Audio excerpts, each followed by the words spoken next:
আসসালামু আলাইকুম, সবাই কেমন আছেন? আশা করছি সবাই খুব ভালো আছেন। আজ আমি করে দেখাবো আপনাদেরকে ইলিশ মাছ রান্না। তো ইলিশ মাছটা আমি সিম এবং আলু দিয়ে রান্না করেছি। শীতের মধ্যে সিম আর আলু দিয়ে রান্না করলে খুবই স্বাদের লাগে। তো এখানে আমি নিয়েছি রসুন বাটা, পেঁয়াজ কুচি, আলু এবং সিম আর কয়েকটা কাঁচামরিচ কুচি করে নিয়েছি। তো এখানে দেখুন আমি ইলিশ মাছ কেটে ধুয়ে নিয়েছি। এখন আমি মাছের মধ্যে মরিচ হলুদের গুঁড়া আর লবণ দিয়ে সুন্দরভাবে মাখিয়ে নেব।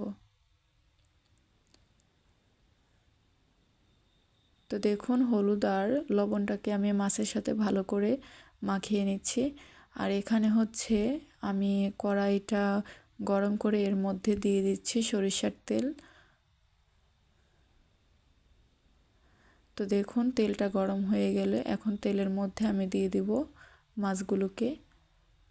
ইলিশ মাছ না ভেজেও আপনারা রান্না করতে পারবেন। আর আমি হচ্ছে একটু হালকা ভেজে নিচ্ছি, আমার কাছে খেতে ভালো লাগে। তো আপনারা চাইলে কাঁচাও রান্না করতে পারবেন। তো মাছটাকে আমি বেশি ভাজবো না, বেশি ভাজলে মাছের স্বাদটা থাকবে না।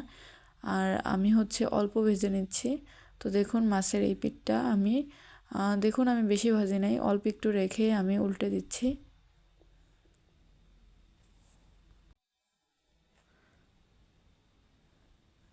মাছগুলোকে খুবই সাবধানে উল্টে নেবেন।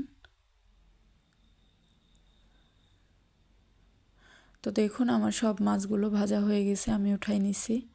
এখন আমি নিয়ে নিয়েছি একটি কড়াইতে আমি যেই তেলে মাছ ভেজেছি ওই তেলই দিয়ে নিচ্ছি।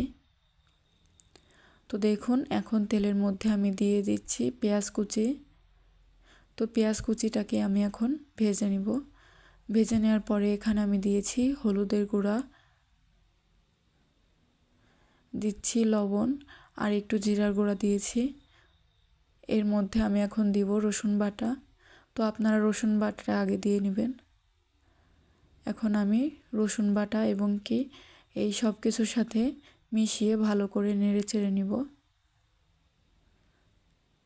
তো দেখুন এখন আমি একটু পানি দিয়ে নিব, না হলে মশলাটা পুড়ে যাবে। আপনারা অবশ্যই পানি দিয়ে নেবেন। পানি দিয়ে আমি ভালো করে নেড়ে নিচ্ছি। এখন আমি মশলাটা কষিয়ে নিব, এর জন্য আমি ঢাকনা দিয়ে ঢেকে দিচ্ছি।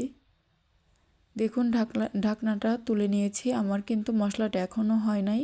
আমি একটু নেড়ে চেড়ে আবারও ঢাকনা দিয়ে ঢেকে দেব।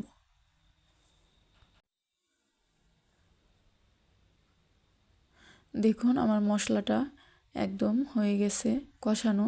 এখন এর মধ্যে আমি আলু এবং সিমটা কেটে রেখেছি সেগুলো দিয়ে দেব। আলু আর সিমের সাথে এখন আমি মশলাটাকে ভালো করে নেড়েচেড়ে মিশিয়ে নিব। আপনারা একটু সময় নিয়ে মিশিয়ে নেবেন একদম সুন্দরভাবে, পুড়ে যেতে না যায় ওইভাবে না, যতটুকু আর কি একটু কষিয়ে নেওয়া যায় ওইভাবে কষিয়ে নেবেন। তো এখানে দেখুন আমি এখন পানি দিয়ে নিচ্ছি। আমি সিম আর আলুটাকে একটু কষিয়ে নিব মশলার সাথে, এর জন্য আমি পরিমাণ মতো সামান্য একটু পানি দিয়ে নিচ্ছি। এখন দেখুন ঢাকনা দিয়ে ঢেকে নিয়েছি। তো দেখুন পানিটা যখন শুকিয়ে যাবে তখন আবার ঢাকনাটা উঠিয়ে নেড়ে চেড়ে দেবেন।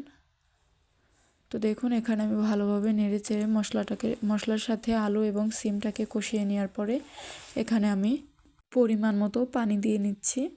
আপনারা আপনাদের পরিমাণ মতো পানি দিয়ে নেবেন। ঝোল কতটুকু রাখবেন, কম বেশি যেইটুকু রাখতে চান ওই হিসাবে পানি দিয়ে নেবেন। তো এর মধ্যে আমি এখন ভেজে রাখা সব মাছগুলো দিয়ে দিচ্ছি এবং যে কাঁচামরিচগুলোকে কেটে রেখেছিলাম সেগুলোকে দিয়ে দিচ্ছি। তো আপনারা যতটুকু ঝাল খেতে পারেন ওইভাবেই দিয়ে নেবেন। তো এখন আমি দেখুন ভালোভাবে একটু সব কিছু দিয়ে তারপরে হচ্ছে ঢাকনা দিয়ে ঢেকে দেব। তো যতক্ষণ বলক না আসে ততক্ষণ আমি ঢেকে নেব। এর মধ্যে আপনারা চাইলে ঢাকনা উঠিয়ে দেখেও নিতে পারেন। তো দেখুন আমার তরকারিতে সুন্দরভাবে বলক উঠে এসেছে এবং অনেকটা হয়েও এসেছে। আমি আলুটাকে দেখে নিচ্ছি ভালোভাবে সিদ্ধ হয়েছে কি না। তো দেখুন এখানে আমি আরেকটু চাল দিয়ে নিচ্ছি, ঝোলটা আরেকটু কমাবো। তো আমি এই পরিমাণে ঝোল রেখেছি। এখন আমি তরকারিটাকে একটি বাটিতে নামিয়ে নেব। আমার ভিডিওটি আপনাদের ভালো লাগলে অবশ্যই একটি লাইক করে দেবেন এবং কমেন্ট করে জানাবেন ভিডিওটি কেমন লেগেছে। সবাই ভালো থাকবেন, সুস্থ থাকবেন, আমার জন্য এবং আমার পরিবারের জন্য দোয়া করবেন। আসসালামু আলাইকুম।